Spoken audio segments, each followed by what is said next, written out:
वर्तमान समय में लोगों की जीवन शैली इतनी व्यस्त और फास्ट हो गई है कि जिसे देखो वो समय का रोना रोता रहता है। और गोस्वामी जी की यह पंक्ति गृह कारज नाना जंजाला कहकर अपना पल्ला झाड़ लेता है। मनुष्य कर्मशील प्राणी है, बगैर कर्म किए उसका जीवन चल नहीं सकता। कर्म तो करना ही पड़ेगा, किंतु जीवन में एक लक्ष्य का होना जरूरी है। हमारी जीवन शैली कोल्हू के बैल की तरह नहीं होनी चाहिए, जो दिन भर चलता तो है लेकिन पहुंचता कहीं नहीं है। कर्म करना बुरा नहीं है और कर्म करने से कोई रोकता भी नहीं है। इस संसार में कितने ऐसे महापुरुष हुए हैं जिन्होंने इस संसार को नश्वर एवं असत्य अथवा स्वप्न तक कहा है, फिर भी जीवन भर संसार की सेवा के लिए कर्म करते रहे। चाहे वो बुद्ध हो, महावीर हो, कबीर हो या विवेकानंद अथवा दयानंद, या वर्तमान में भी अनेक कर्मयोगी घर गृहस्थी की मोह ममता को त्याग कर समाज की सेवा में तत्पर हैं। समाज कल्याण का स्वप्न लेकर के चल रहे हैं। यहाँ आवश्यकता है संतुलन की, जिससे हम अपने पथ से विचलित न हों। हम सब जीवन में शांति चाहते हैं, संतुष्टि चाहते हैं, प्रेम और सहयोग चाहते हैं, किंतु यदि हमारे मन, बुद्धि, वाणी अथवा कर्मों में असंतुलन है तो हमारे जीवन में आने वाले परिणाम कदापि शुभ नहीं हो सकते। एक टीवी चैनल पर एक कथावाचक से मैंने एक पद सुना। उसकी पंक्तियां काफी मार्मिक हैं और संतुलित जीवन की एक सुंदर झांकी प्रस्तुत करती हैं। पद इस प्रकार है: कर्म करो पर ध्यान रहे पथ छूटे ना, इतनी देओ हवा गुबारा फूटे ना।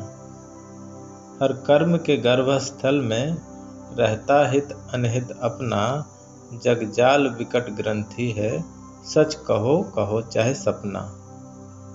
जग काम बीज सृष्टि का, नर भोग अकामी जैसे, जल में ज्यों कमल का जीवन, तुम जियो जगत में ऐसे।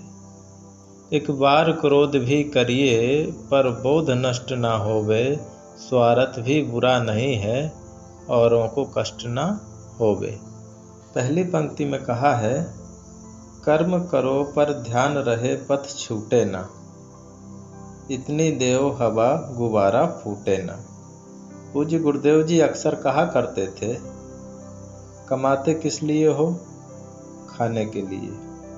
खाते क्यों हो? जीने के लिए। और जीते क्यों हो? इसका पता नहीं। जिसे यही न मालूम हो कि वह किस लिए जी रहा है, उसका जीवन यदि कोल्हू के बैल की तरह हो तो इसमें कोई आश्चर्य नहीं है। जैसे मैंने अभी कहा, हम सब शांति, प्रेम एवं सहयोग चाहते हैं, तो यह हमारे जीवन का लक्ष्य होना चाहिए। हम मेहनत करें, कमाएं खाने के लिए और खाएं जीने के लिए, और जिएं शांति से जीने के लिए। शिकायत करके एवं उलझने के लिए जीवन हमारा नहीं होना चाहिए। इसीलिए इस पद में कहा, कर्म करो पर ध्यान रहे पथ छूटे ना। हम सभी के जीवन में अनेक विषमताओं एवं अनिश्चितताओं के साथ साथ अनेक जिम्मेदारियां जुड़ी हैं, उन्हें निभाना पड़ता है। विषमता एवं अनिश्चितता को सहना पड़ता है, कर्म करना पड़ता है। इससे कोई हर्ज नहीं, कर्म करो, किंतु सदैव यह ध्यान रखो कि मन की शांति भी एक जिम्मेदारी है, इसे प्राथमिकता मिलनी चाहिए। इस जिम्मेदारी को हमारे सिवाय और कोई पूरा नहीं कर सकता है। अपनी अपनी योग्यता एवं क्षमता के अनुसार खूब मेहनत करो, किंतु यह सदैव ध्यान रहे, कर्म करते हुए हमसे कभी शांति का पथ, कल्याण का पथ न छूटे। हमें प्रवृत्ति एवं निवृत्ति के बीच एक संतुलन स्थापित करना है। कभी उदाहरण देता है, इतनी देव हवा गुब्बारा फूटे ना। गुब्बारे में हम उतनी ही हवा भर सकते जितनी उसकी क्षमता है। क्षमता से अधिक हवा भरने पर गुब्बारा फूट जाएगा। आदमी पैसा कमाता है, सोचता है काम कर लूं, मेहनत कर लूं, पैसा कमा लूं, फिर सुख से जीऊंगा। मकान बनाता है, सोचता है बढ़िया सा मकान बनाऊं, फिर सुख से रहूंगा। इसी प्रकार शादी करता है, बाल बच्चे होते हैं, उनकी शादी हो जाती है, उनके भी बाल बच्चे हो जाते हैं, जीवन गुजर जाता है, लेकिन एक काम अधूरा ही रह जाता है, वह है सुख से जीने का, शांति से जीने का। यह तो हम भूल ही जाते हैं कि सारा जीवन केवल कमाने, खाने एवं परिवार पोषण में ही बीत गया। हम सुख से कब जिएंगे, शांति से कब जिएंगे? हम और आप यदि यह सोचकर बैठे रहेंगे कि जब सारी जिम्मेदारियां खत्म हो जाएंगी, सारी उलझनें दूर हो जाएंगी, तब हम शांति से जिएंगे, तो ऐसा संभव नहीं है। एक ज़माना था जब बिजली का आविष्कार नहीं हुआ था। खेतों में पानी देने के लिए रहट चलाई जाती थी। एक किसान अपने खेत में रहट चला रहा था, तभी रास्ते से घुड़सवार निकला। पानी देखकर उसने सोचा, प्यास लगी है, पानी पी लूं और घोड़े को भी पानी पिला दूं। वह किसान के पास गया, पानी पिया, फिर घोड़े को भी पानी पीने के लिए आगे किया। तो रहट की चरचर मरमर की आवाज़ सुनकर घोड़ा बिदक जाता। वह किसान से कहता, भैया थोड़ा रहट बंद करो, तो घोड़ा पानी पिए। अब किसान रहट बंद करता है तो पानी आना भी बंद हो जाता है। पानी नहीं आता है तो कहता, भैया थोड़ा रहट चला दो, तब घोड़ा पानी पिए। अब जब रहट चले तो उसकी आवाज़ शुरू हो जाती है। आवाज़ सुनकर फिर घोड़ा बिदक जाता है। ऐसा करते काफ़ी देर हुई, तब किसान ने कहा, भैया तुम्हारा घोड़ा यदि यह चरचर मरमर को सह ले तो पानी पी सकता है, नहीं तो प्यासा ही रहेगा। इसी तरह हमारा जीवन है। हम सोचें कि फुर्सत मिलेगी तब शांति से जिएंगे, तो फुर्सत कभी मिलने वाली नहीं है। आगे कवि कहता है, हर कर्म के गर्भस्थल में रहता हित अनहित अपना। जैसे एक बीज में एक वृक्ष, फूल, पत्ते, शाखाएं एवं फल छिपे होते हैं, इसी प्रकार हम जो कर्म करते हैं उसमें भी हमारा हित अथवा अहित समाया हुआ है। हम सभी यहाँ कर्म करने में स्वतंत्र हैं, किंतु कर्म कर लेने के पश्चात कर्म के अधीन हो जाते हैं। यदि आपके सामने 2 गिलास रख दिए जाएं, एक में शीतल शरबत हो और दूसरे में शराब, अब आप स्वतंत्र हैं कि आप किसका चुनाव करते हैं।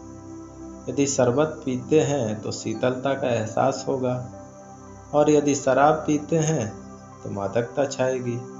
जैसे छड़ी के एक सिरे को पकड़कर उठाने से उसका दूसरा सिरा अपने आप ही उठ जाता है, इसी प्रकार हर कर्म के साथ उसका परिणाम अपने आप सामने आता है। कर्म कर लेने के बाद परिणाम को बदला नहीं जा सकता। इसलिए तो गुरुवर कबीर ने कहा है, बोया पेड़ बबूल का तो आम कहाँ से खाए। ध्यान देने योग्य बात यह है कि कर्म का गर्भस्थल कहाँ है, कर्म की शुरुआत कहाँ से होती है। पहले हमारे मन में विचार आते हैं, और जब बुद्धि निर्णय कर लेती है तो हम वाणी से उसे व्यक्त करते हैं, और अंततः कर्म इंद्रियों द्वारा कर्म होते हैं। जब मन में गलत विचार आता है तभी सावधान हो जाएं तो गलत कर्म को रोका जा सकता है। कर्म करने से पहले परिणाम पर चिंतन किया जाए तो गलत कर्मों के परिणाम से बचा जा सकता है। लेकिन समस्या तो यही है, आदमी चिंता तो बहुत करता है, थोड़ा बहुत चिंतन करने लग जाए तो चिंता भी समाप्त हो जाए। किसी ने बहुत बढ़िया कहा है, हमारा प्रत्येक विचार हमारे भविष्य का निर्माण करता है। यदि जीवन में शांति चाहिए तो कर्म सुधार की जरूरत है। अगली पंक्ति है, जग जाल विकट ग्रंथि है, सच कहो कहो चाहे सपना। संसार को चाहे कोई सत्य माने अथवा स्वप्न ही क्यों न कहे, किंतु है तो विकट जंजाल। चारों तरफ फिसलन है, भोगों एवं वासनाओं का बाजार सजा हुआ है। आदमी लोभ के आवेश में, मोह के आवेश में, काम के आवेश में, क्रोध के आवेश में आकर घृणा के वशीभूत होकर कर्म कर बैठता है। फिर परिणाम में दुख, दुख और केवल दुख। वास्तव में जीवन में बहुत संभल कर चलने की जरूरत है। एक शायर ने कहा है, क्यों बच के नहीं चलते, क्या चोट ही खानी है। क्यों बच के नहीं चलते, क्या चोट ही खानी है। ये पत्थर की नगरी है, शीशे पे जवानी है। ये दौरे तरक्की भी आफत की निशानी है। ये दौरे तरक्की भी आफत की निशानी है।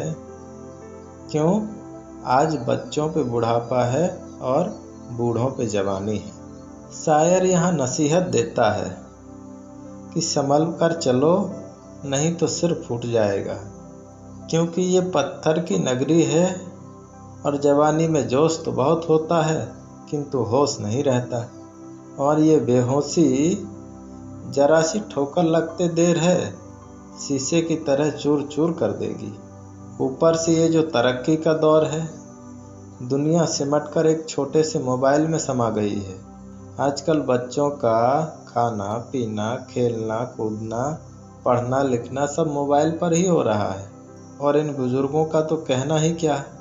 इनको चाहिए बुढ़ापे में चुपचाप बैठ कर के भजन करें, तो वे भी मोबाइल में गेम खेल रहे हैं। आगे कवि कहता है, जग काम बीज सृष्टि का, नर भोगे अकामी जैसे। जल में ज्यों कमल का जीवन, तुम जियो जगत में ऐसे। इस संसार में भटकने का कारण है कामना और भोगों की तृष्णा।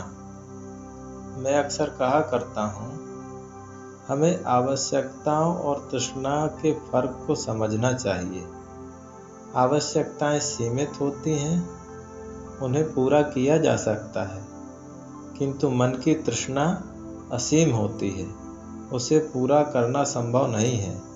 सद्गुरु राम सूरत साहिब जी ने कहा है, तन की भूख तनिक है, तृप्त पाओ या शेर।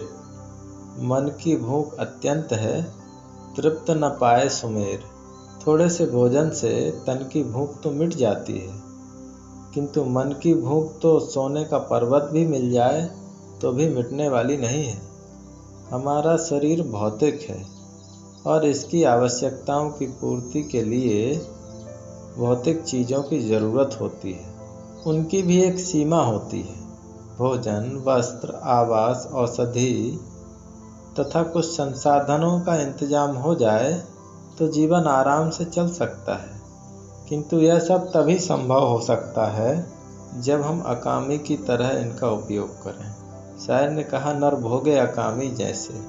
अकामी पुरुष थोड़े में निर्वाह लेकर संतुष्ट रहते हैं। उपनिषद के ऋषि ने बहुत बढ़िया कहा है, तेन त्यक्तेन भुंजी था माँ गृधा कस्य स्वेद धनम। चीज़ों का उपभोग त्याग पूर्वक करो, लोभ न करो। धन किसका है? जो व्यक्ति त्याग पूर्वक भोजन करेगा वह संतुलित एवं सुपाच्य भोजन करेगा, गले तक नहीं खाएगा। जो त्याग पूर्वक गुजर करेगा वह किसी का हक नहीं मारेगा, अतिक्रमण नहीं करेगा, किसी को हानि नहीं पहुंचाएगा।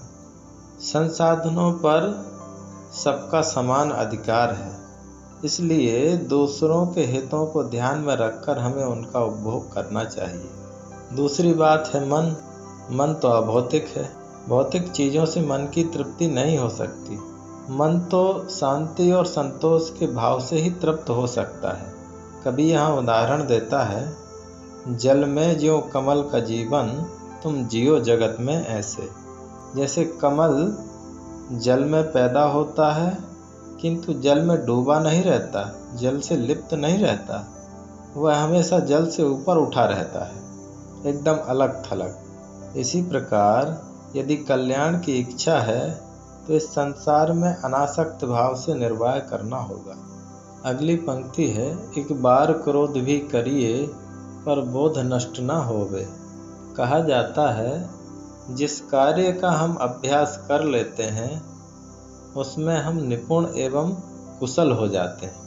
और यही कारण है कि जाने अनजाने में हमने क्रोध करने का अभ्यास पक्का कर लिया है। जब कोई प्रतिकूल परिस्थिति बनती है या कोई गलती करता है तो हमारे अंदर से क्रोध ही निकलता है। और जब कोई दूसरा क्रोध करता है तो हम भले ही उसे क्रोध न करने की नसीहत देते रहें, किंतु जब घटना अपने साथ घटती है तो हम क्रोधित हो जाते हैं। एक बार एक युवक घर से परेशान होकर से भाग गया और चला गया हिमालय पर्वत पर। सोचा वहां जाकर तप करूंगा। चलते चलते हार थक कर वह एक गुफा में पहुंचा। वहां देखा कि एक तपस्वी ध्यान में बैठा हुआ है। उसने सोचा यह बढ़िया जगह है, मैं भी यहीं साधना करूंगा। गुफा के बाहर चारों ओर बर्फ जमी हुई थी। वह युवक थोड़ी ही देर में ठंडी से कांपने लगा और ध्यान में बैठे तपस्वी से कहता है, बहुत ठंडी लग रही है, मुझे आग चाहिए। तपस्वी अपनी आँख खोलकर उस युवक को एक नज़र देखता है और फिर अपनी आंखें बंद कर लेता है। थोड़ी देर में वह युवक फिर कहता है, बहुत ठंडी लग रही है, मुझे आग चाहिए। जब वह बार बार कहता है मुझे आग चाहिए, तो तपस्वी जल्लाकर उसे डांटता है और कहता है, ठंडी लग रही है तो यहाँ क्यों मरने के लिए आया है। तब युवक तपस्वी से कहता है, आपके पास आग नहीं है तो फिर निकल कहाँ से रही है। आप समझ सकते हैं, बाहर की आग तो सबको दिखाई देती है, किंतु क्रोध की अग्नि सबको जला रही है, इसे कौन देखता है। माना कि कोई लापरवाही करता है तो उसे नसीहत देने के लिए क्रोध करना पड़ता है, अथवा आदतवश हम क्रोध कर बैठते हैं। कभी यहाँ संतुलन बनाने के लिए कहता है, एक बार क्रोध भी करिए पर बोध नष्ट ना होवे। चलो क्रोध आ गया कोई बात नहीं, किंतु क्रोध के साथ साथ विवेक भी नष्ट हो जाए तो फिर बात और बिगड़ जाएगी। हमें अपने विवेक को जागृत रखना चाहिए। किसी की त्रुटि अथवा दुर्गुण को लेकर मन में क्रोध का भाव आए तो उसे विवेक द्वारा समन करना चाहिए। क्रोध आ भी जाए तो सामने वाले के प्रति घृणा की भावना मन में नहीं रखनी चाहिए। प्रेम और भाईचारा बनाए रखना चाहिए, दूरियां नहीं बढ़ाना चाहिए। नहीं तो भाग कर कहाँ जाएंगे। भाग कर के जंगल में भी चले गए तो वहाँ भी मक्खी मच्छर पर क्रोध उतारेंगे। एक बार एक आदमी गंदगी से परेशान होकर अपने गांव से शहर से भाग गया और चला गया जंगल में। वहाँ जाकर के एक पेड़ के नीचे बैठा। थोड़ी देर में देखता है किसी जानवर की सूखी हड्डी लेकर के कुत्ता वहाँ आ गया और बैठ कर के उसे चबा रहा था। उसको देख कर के उसे फिर घृणा हुई। इस गंदगी से बचने के लिए गांव शहर छोड़ कर के यहाँ आया हूँ कि यहाँ भी गंदगी है। उसे लगा ये गंदगी से छुट्टी नहीं मिलेगी, अब मर जाना ही बेहतर है। तो सोचा इस पेड़ पर चढ़ कर के फांसी लगा लूँ। अब फांसी लगाने के लिए पेड़ पर चढ़ता है। इतने में कुछ लोग वहाँ जलाऊ लकड़ियाँ इकट्ठी कर रहे थे। उन्होंने आवाज़ लगाई, पूछा क्या कर रहे हो। कहा सब जगह गंदगी है, अब मैं मर जाऊंगा इसलिए फांसी लगा रहा हूँ। उन्होंने कहा यार मरना है तो कहीं दूसरी जगह जाओ, यहाँ मरोगे गंदगी करोगे गंधाओगे, भाग कर हम कहाँ जाएंगे। इसलिए आवश्यकता है विवेक पूर्वक अपने मन को शांत रखने का अभ्यास करें। बोध का मतलब ही है धैर्य एवं विवेक से काम लेना। आगे कहा है स्वार्थ भी बुरा नहीं है, औरों को कष्ट ना होवे। स्वार्थ की जब बात होती है तो मधुमक्खियों का उदाहरण दिया जाता है। मधुमक्खियाँ फूलों से परागकण इकट्ठा करती हैं, किंतु पौधे को कोई नुकसान नहीं पहुंचाती, बल्कि मधुमक्खियों के आने से पौधों में फल अच्छे आते हैं। जो लोग बागवानी करते हैं वे मधुमक्खी पालन करने वालों से अपने खेतों के पास मधुमक्खियों के बक्से रखवाते हैं और उनका किराया भी देते हैं। इस प्रकार से मधुमक्खियों और किसान दोनों का स्वार्थ एक दूसरे से जुड़ा हुआ है। किंतु एक दूसरे के स्वार्थ में किसी को कोई हानि नहीं होती। इसी प्रकार हमारे संबंधों में भी कुछ न कुछ स्वार्थ जुड़ा हुआ है। यह स्वार्थ यदि निर्वाह के लिए हो तो ठीक है, किंतु किसी को हानि हो तो हो, हमारा काम बनना चाहिए। जहाँ ऐसा स्वार्थ होता है यह ठीक नहीं है। हमारा स्वार्थ मधुमक्खी की तरह होना चाहिए। हमारा निर्वाह भी हो जाए और किसी को कोई कष्ट भी न पहुँचे। इसके लिए हमें पहले अपनी आवश्यकताओं की पहचान करना होगा और फिर उनकी प्राथमिकता को सुनिश्चित करना होगा। और उनकी पूर्ति करते समय यह हमेशा ध्यान देने की ज़रूरत है कि उससे किसी को कोई कष्ट न हो या कोई हानि न पहुँचे। इस ढंग से हमें अपने व्यवहार को संतुलित रखने की आवश्यकता है। तभी हम जीवन के सच्चे आनंद को महसूस कर पाएंगे। इस छोटे से पद के माध्यम से मैंने कुछ बातें कही, जिनमें पहली बात है कर्म सुधार। हमें कर्मशील तो होना ही चाहिए, किंतु हमारे कर्मों के परिणाम में शांति का रस झलकना चाहिए। किसी ने बहुत बढ़िया कहा है, यदि कर्म तुम्हारे अच्छे हैं तो किस्मत तुम्हारी दासी है। यदि धर्म तुम्हारा अच्छा है तो घर में मथुरा काशी है। यदि कर्म धर्म दोनों अच्छे तो जीव रहा अविनाशी है। और कर्म धर्म दोनों बिगड़े तो गले में यम की फांसी है। कर्म सिद्धांत उतना ही सच है जितना कि भौतिकी के नियम, और नियम में कोई क्षमा नहीं होती है। नियम सबके लिए और सभी जगह लागू होता है। इसलिए हमारे शुभ अशुभ कर्म ही हमें सुख दुख देते हैं, ऐसा समझकर दूसरों को दोष देना छोड़कर स्वयं सत्कर्मों में लगना चाहिए। दूसरी बात है, कामना और तृष्णा ही दुख का कारण है, भाव बंधन है। इसलिए सब तरफ से निष्काम होकर त्याग पूर्वक निर्वाह करते हुए आत्म संतुष्टि का काम करना चाहिए। तीसरी बात है क्रोध और स्वार्थ पर संयम की। हमें विवेक पूर्वक चिंतन करना चाहिए तथा क्रोध एवं स्वार्थ का शमन करना चाहिए। इन्हीं शुभकामनाओं के साथ अपनी बातों को यहीं विराम देता हूँ।